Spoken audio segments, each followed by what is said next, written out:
No quadrante norte de Portugal, destacam-se 3 grandes baluartes ecológicos. A zona fronteiriça do Douro Internacional, Peneda-Gerês, o único parque nacional do país, e a região conhecida como Terra Fria, o Parque Natural de Montezinho. Este último é uma área geográfica extensa que, por ter sido denominada protegida, é um dos únicos refúgios atuais do magnífico lobo ibérico, um caçador selvagem integrado num mundo marginal, cheio de ódios, admirações e lendas míticas.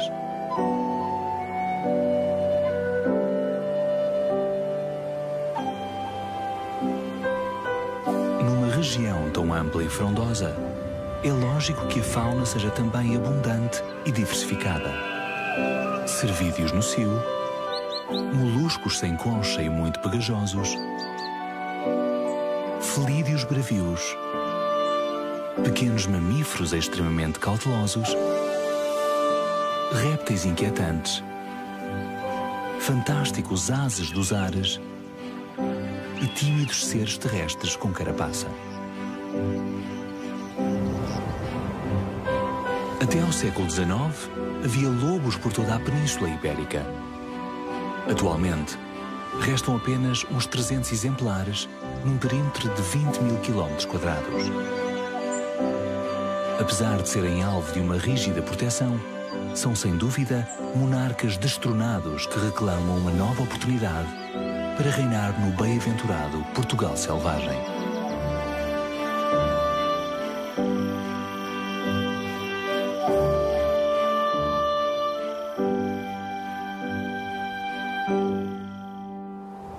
A alvorada permite vislumbrar a magnitude global de um vasto território de 72.000 hectares, situado no alto noroeste português.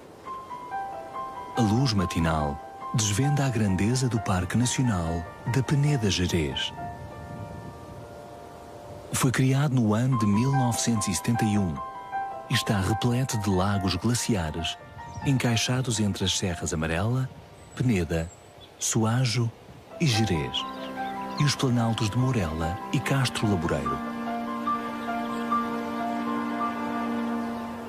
Montezinho foi fundado em 1979. É um dos maiores parques naturais do país e está situado no nordeste de Portugal. O seu património botânico caracteriza-se por uma grande variedade de plantas, como o açafrão dos prados, uma bulbosa que floresce em finais do verão e princípios do outono, e muitas espécies raras, entre as quais se destacam diversas endemismos ibéricos ou lusitanos.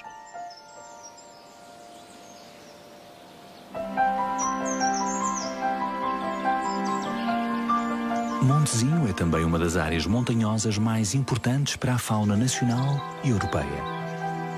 Aqui vive, por exemplo, a aranha-lobo, um artrópode venenoso que pode chegar a atingir 3 centímetros de comprimento.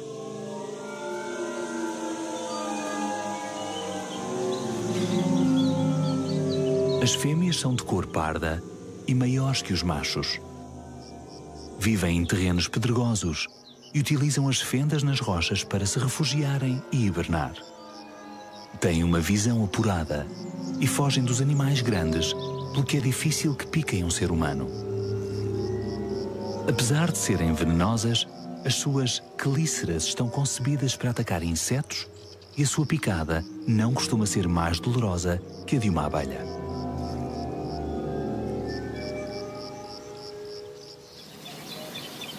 O carvalho é a árvore dominante do bosque caducifólio. Junto à sua base, costuma crescer a bufa de lobo, um género de cogumelos não tóxicos que surgem sobretudo no outono e no inverno, frequentemente junto aos excrementos dos cervos.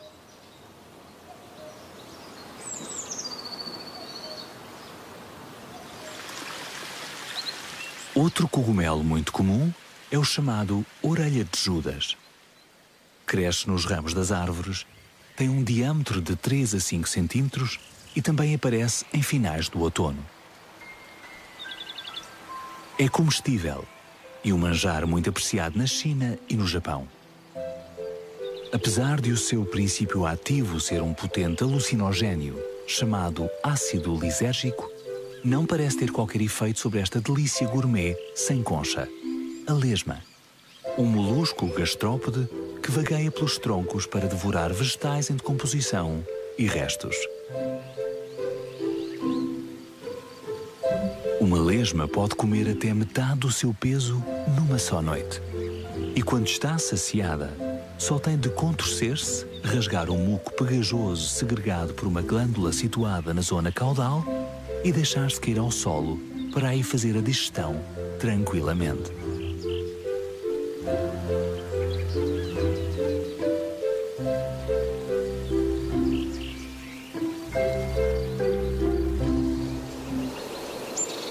As folhas secas cobrem o solo. O outono irrompe no montezinho e modifica o aspecto do carvalhal. Mas isso é uma circunstância muito vantajosa para os ratos do campo. É nessa massa vegetal que podem alimentar-se, ocultar-se e passar despercebidos, sempre que não esteja por perto um carrasco faminto, furtivo e paciente chamado gato bravo.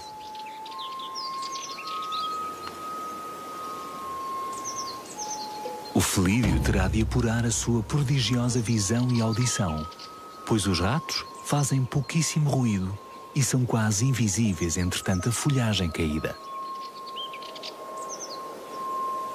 Mas ante um predador magistral e especializado na busca incansável de micromamíferos, nada poderá fazer todo aquele que, ingenuamente, se exponha em demasia. O gato bravo é um carnívoro de 60 centímetros de altura e 10 quilos de peso, que precisa de 500 gramas de alimento diários, mais ou menos 15 ratos como o que acaba de apanhar com tanta facilidade.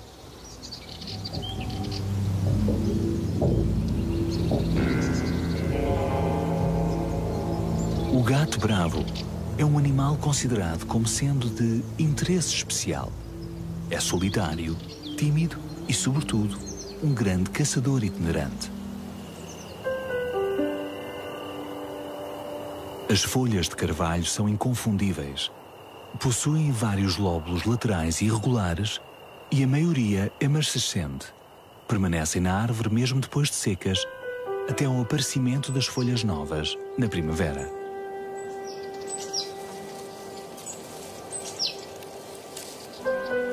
Apesar de estarem quase despidos, os ramos são um bom apoio para as correrias de um simpático roedor que já vive na Terra há 20 milhões de anos.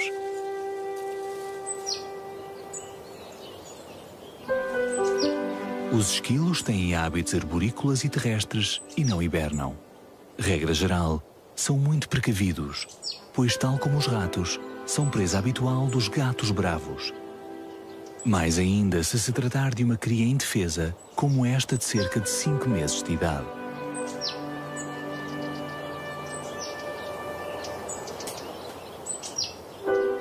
Dão saltos de 5 metros e a sua mobilidade nas árvores é perfeita, graças às fortes unhas dos seus 18 dedos e à cauda que usam para equilibrar as suas manobras nos ramos.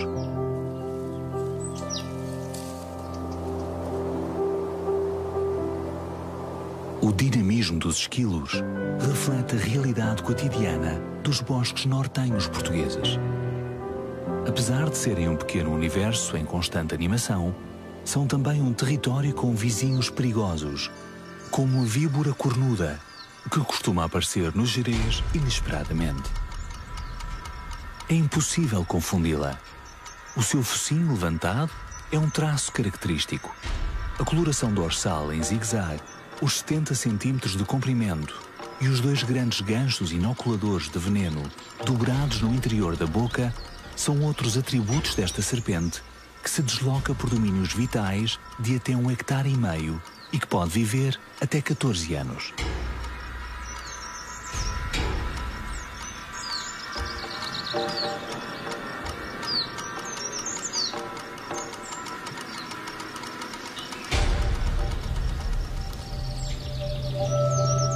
No outono, as densas áreas do bosque são um ótimo refúgio para seres tão simples como o coelho. É um mamífero básico na cadeia alimentar da fauna portuguesa, pois dele dependem, em maior ou menor medida, cerca de 40 espécies de animais. Uma delas é o imperador dos carvalhais, o açor. Já está posicionado num excelente posto de observação, camuflado e atento a tudo o que se mova a seus pés, por muito diminuto e silencioso que seja.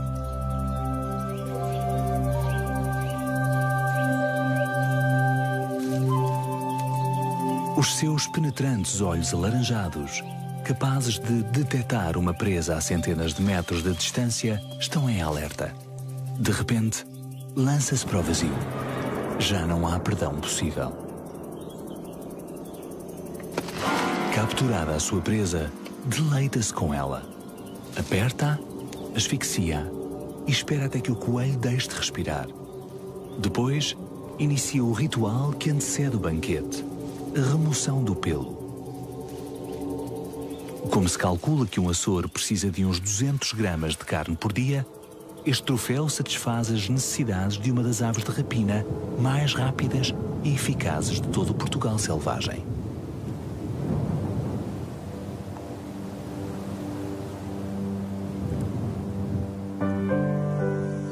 Durante os últimos 100 anos, tem sido alvo de uma perseguição implacável.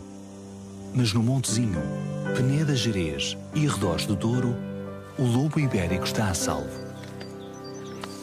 No norte de Portugal, que alberga 10% dos exemplares que habitam na Península Ibérica, estes míticos superpredadores são alvo de uma rígida proteção, pois continuam a ser uma espécie ameaçada que pode extinguir-se para sempre.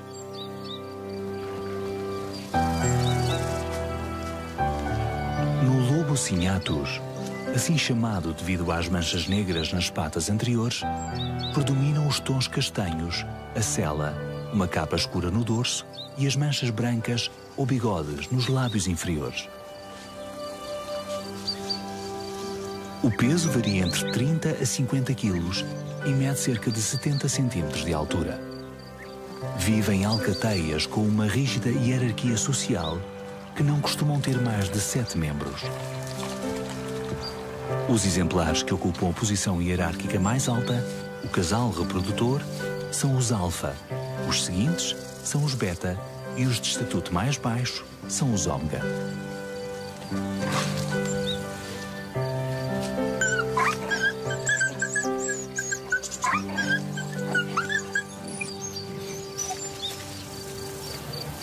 A comunicação entre os lobos faz-se através da marcação de território, com sinais olfativos e de uivos. O uivar fortalece os laços, mantém a coesão da alcateia e divulga a posse de um território. As sessões de uivos incluem tons diferentes e ocorrem sobretudo durante o crepúsculo, antes da partida para a caça ou após o regresso de uma expedição comunitária.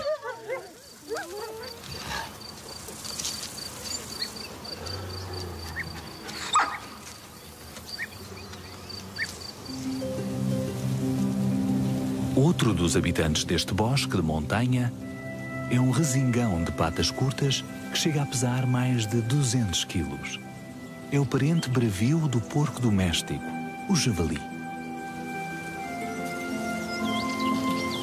Eis uma fêmea adulta muito ocupada.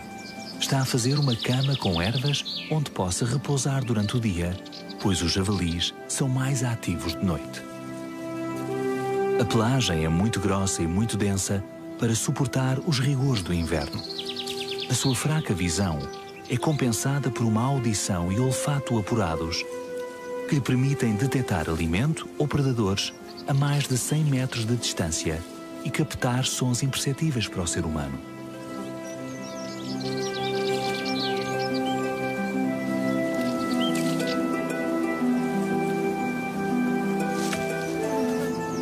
Aos exemplares de 1 ano e pelagem avermelhada, como este, chamam-se vermelhos.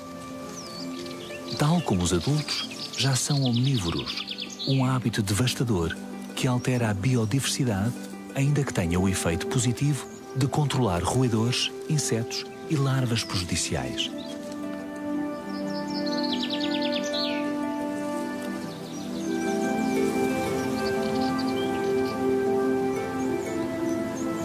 É pequeno, do tamanho de uma ovelha. O seu peso ronda os 25 quilos e raramente é visto durante o dia, pois mantém-se escondido entre a vegetação. A cauda curta e o escudo anal branco identificam o corso. É um herbívoro com uma particularidade exclusiva. As fêmeas entram em cio no verão, contrariamente aos demais cervídeos. A sua reprodução rege-se pelo fenómeno da diapausa embrionária. O óvulo permanece a flutuar no útero desde o momento da fecundação, em julho, até princípios do inverno. É nessa altura que começa o ciclo de gestação normal e os nascimentos ocorrem em finais do mês de abril. O Canis lupus é o seu principal predador. Diz-se mesmo que onde há corços, há lobos.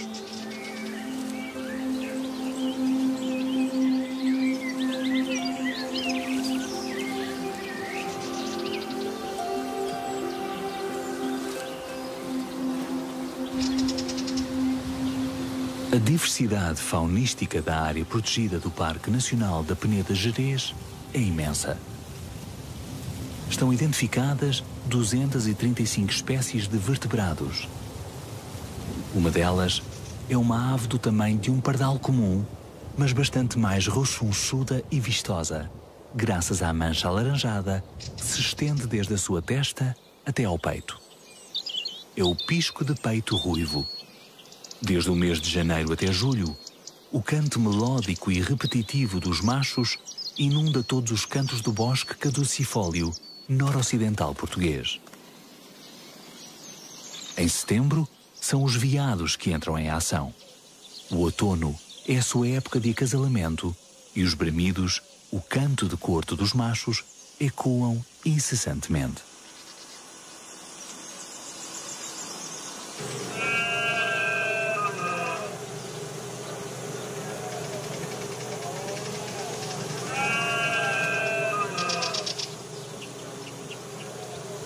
Bramem para atrair as fêmeas. E quanto mais potente for a sua sinfonia, mais êxito terão, pois as fêmeas preferem os mais ruidosos. Só os machos têm hastes, e um estudo recente demonstrou que os exemplares com hastes maiores e mais ramificadas são mais férteis. Com base nesse pressuposto, alguns cientistas dizem que as fêmeas identificam essa informação sobre o vigor masculino e utilizam-na para eleger o macho com o qual acasalam, contradizendo assim a ideia de que só conseguem acasalar os machos vencedores das lutas.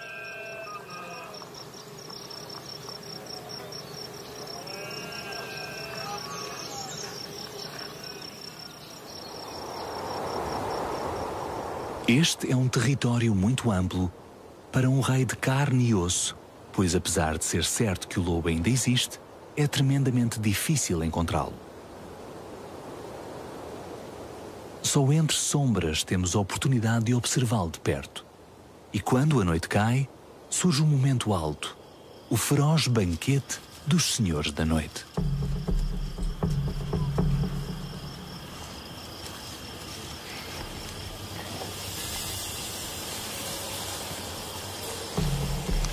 A maioria concentra-se no ventre da presa. Um outro ataca o pescoço. Um violento frenesim agita a calma noturna. Apesar de o espetáculo parecer anárquico, estes sanguinários festins estão totalmente regulados. A distribuição da pitança realiza-se de maneira a que sejam os lobos hierarquicamente superiores a saciarem primeiro o seu apetite. Algo lógico, pois a sobrevivência da alcateia depende dos membros dominantes.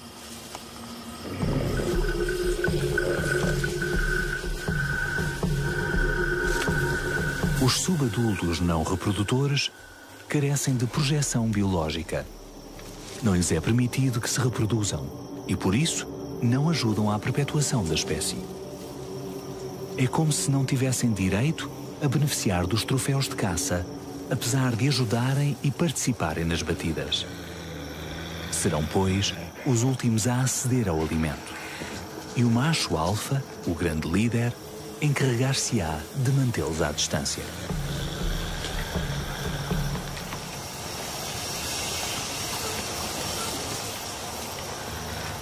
Rosnar, mostrar os incisivos, assumir posturas desafiantes, pôr as orelhas para a frente, eriçar a pelagem e olhar fixamente são componentes de uma linguagem corporal que expressa aborrecimento, agressividade e dominância.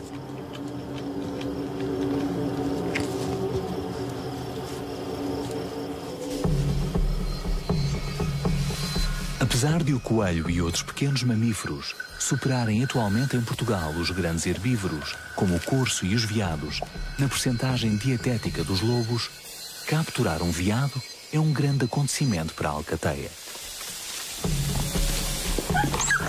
Estes impulsos predadores fracassam muitas vezes nas suas caçadas, pois apenas 8 de cada 100 ataques a grandes cervídeos culminam com êxito. E normalmente, os alvos são juvenis, exemplares com alguma clara incapacidade física ou fêmeas prenhas, tudo presas fáceis de capturar.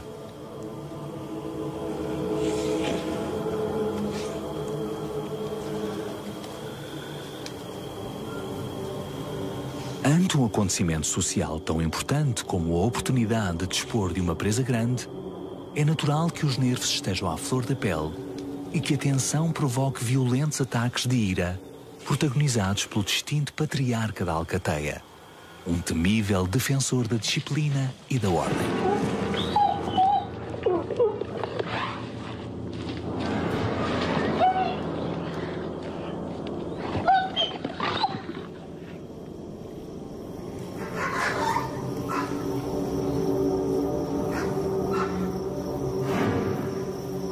Provocações contínuas, desafios permanentes, defesa contra invasões do território que rodeia a carcaça semi-devorada, intransigência paciente e confrontos brutais representam a base do impositivo esquema comportamental quando o festim é suculento.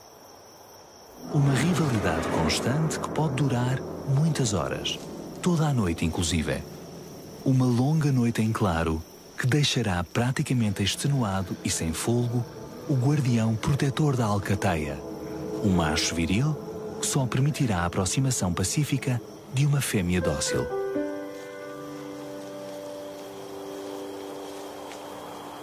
Mas as caras feias e os gestos de submissão, como a cauda baixa, lamber os lábios, arquear o dorso ou agachar-se e expor o pescoço ao seu oponente, não serão suficientes para convencer o macho. Ele está empenhado em fazer frente a todo aquele que se aproxime demasiado e evitar assim a avareza descontrolada. Para que todos os membros da alcateia beneficiem do alimento, este tem de durar e ser racionado com sabedoria. E tem de ser mesmo assim, pois estes canídeos bravios poderão não voltar a saborear um naco de carne durante vários dias. Não obstante, está provado que 2 semanas sem alimento não debilitam a atividade muscular do grande lobo ibérico.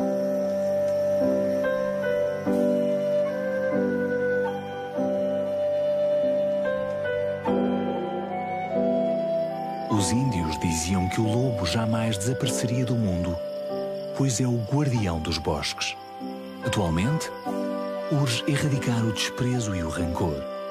Não é racional dizer que os lobos são assassinos sem escrúpulos, pois na realidade são um exemplo de inteligência e coragem. Para além disso, está provado que a sua integração em qualquer ecossistema é necessária para manter o equilíbrio. É uma espécie-chave e o seu desaparecimento poderia acarretar lamentáveis transtornos biológicos.